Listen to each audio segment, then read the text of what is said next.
Principles, it is wise to know what comes first and what to do first. To begin with anything in the middle or at the end is to make a murder of it. The athlete who began by breaking the tape will now receive the prize. We must begin by first and stutter and towing the mark, and even then a good start is important if he is to win. Okay, that's good. And hmm, the first things in a sound life, and therefore in a truly happy and successful life, are right principles. Without right principles to begin with, there will be wrong practices to follow with, and the bungled and the wretched life to end with. All the infinite variety of calculations which tubulate the commerce and the science of the world come out of the 10 figures, all the hundreds of thousands of books which constitute the literature of the world and perpetuate its thought and the genius are built up from the 26 letters. The Greek astronomer cannot ignore the 10 simple figures. The profundist man of genius cannot dispense with the 26 simple characters. The foundation of the fundamentals in all things are few and simple, yet without them there is no knowledge and no achievement. The fundamentals, the basic principles in life or through living, are also few and simple, and to learn them thoroughly and study how to apply them to all the details of life is to avoid confusion and to secure a substantial foundation for an orderly building up of an invincible character and permanent success. And to succeed in comprehending those principles in their innumerable ramifications and leviathan of the conduct is to become a master of life. The first principles in life are principles of the conduct. To name them is easy, as mere words that are on all men's lips, but as fixed sources of action, admitting of no compromise. Few have learned them, and this short talk I will deal with five only these principles.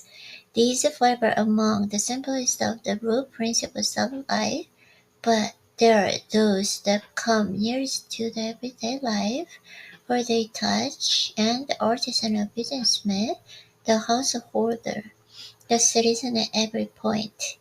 Not one of them can be dispensed with but at the severe cost, and he who perfects himself in their application will rise superior to many of the troubles and the failures of life, and will come into these springs and the currents of life which flow harmoniously towards the regions of enduring success. The first of these principles is duty, a much hackneyed word, I know, but it contains a real jewel for him who will seek it by assiduous application. The principle of duty means in a strict adherence to one's own business and just and strict non-influence in the business of others. The man who is continually instructing others gradually how to manage their affairs is the one who most mismanages his own. Duty also means undivided attention to the matter in hand, intelligent concentration of the mind on the work to be done. It includes all that is meant by thoroughness, exactness, and efficiency. The details of duties differ with individuals, and each man should know his own duty better than he knows his neighbor's, and better than his neighbor's knows his. But although the working details differ, The principle is always the same. Who has mastered the demands of duty? Honesty is next principle. It means not cheating or overcharging another. It involves the absence of all trickery, lying, and deception by word, look, and or gesture. It includes sincerity, the saying what you mean, and the meaning what you say. It scorns cleaning policy and shining compliment. It builds up good reputations, and a good reputation can build up good businesses, and the bright joy accompanies will earn the success. Who has scaled in the heights of honesty? Economy is the third principle. The composition of one's financial resources is merely the vessel leading towards a more spacious and chambers of true economy. It means as well the husbanding of one's physical vitality and mental resources. It demands the conservation of energy by the avoidance of the enervating self-indulgences and the sensual habits. It holds for its followers strength, endurance, resilience, the capacity to achieve. It bestows great power on him who learns it well, who has realized the supreme strength of economy.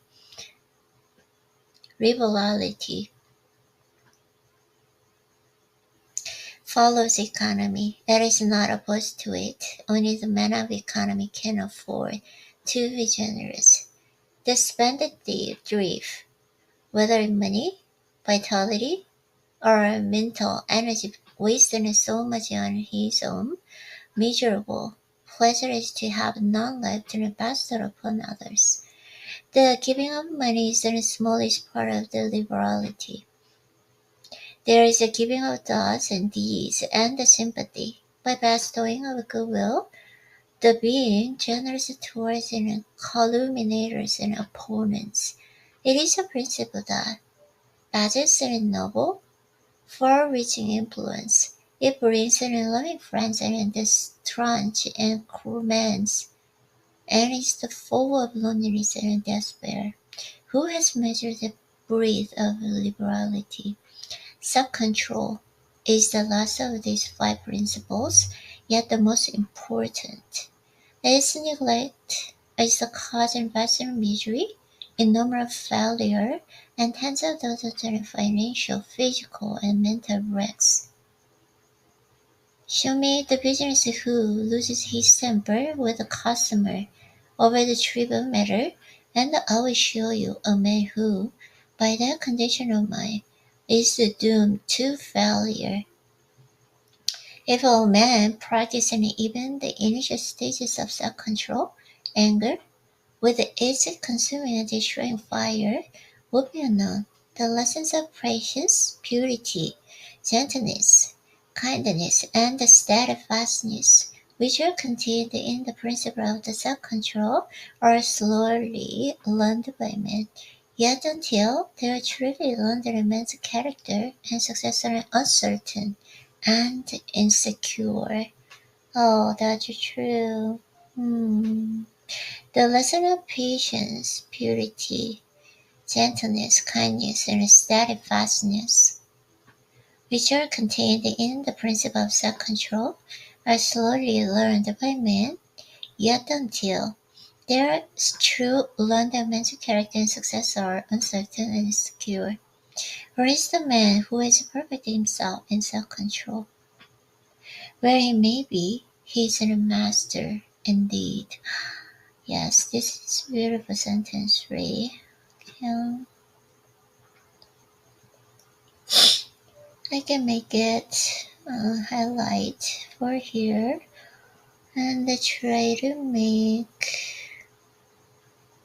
a note for that. Okay, it's kind of long, but it's not a big deal, so I can make it.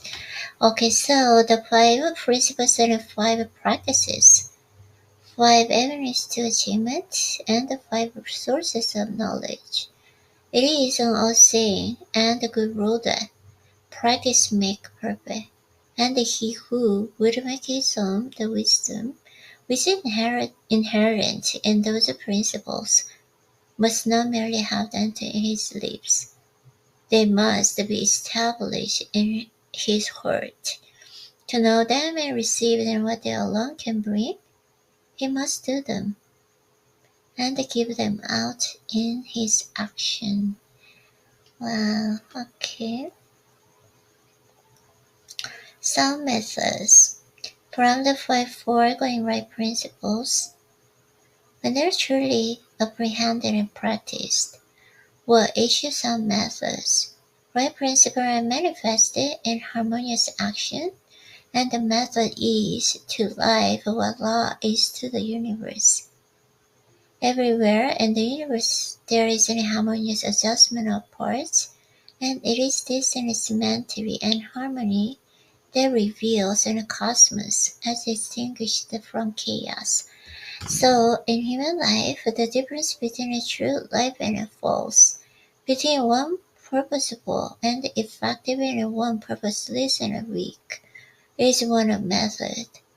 The false life is an incoherent jumble of thoughts, passions, and actions. The true life is an ordered adjustment of all its parts. It is all the difference between a mass of lumber and a smoothly working, efficient machine. A piece of machinery in perfect working order is not only useful, but an admirable and attractive thing.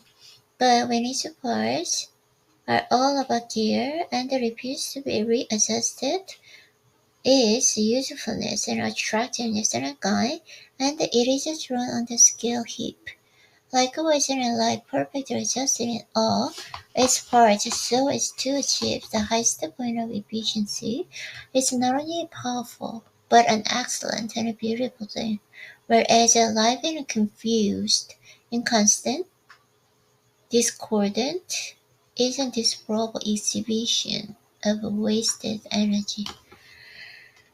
Okay, I can stop here today.